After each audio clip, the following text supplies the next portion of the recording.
Hello friends, welcome back to my channel Nivedita's family. तो आज मैं अपना जो हेयर ड्राई करने वाली हूँ वो भी नेचुरल तरीके से 3 से 4 मिनट में हमारा जो ड्राई हो जाएगा बाल। बहुत ही इजी क्विक तरीका है।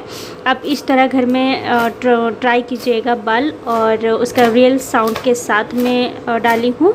और ऐसे ना पानी चूता रहता है ना, तो बिल्कुल अच्छा नहीं लगता है, एकदम अनकंफर्टेबल लगता है। तो आप इस टाइप का ट्राई कीजिएगा घर पे।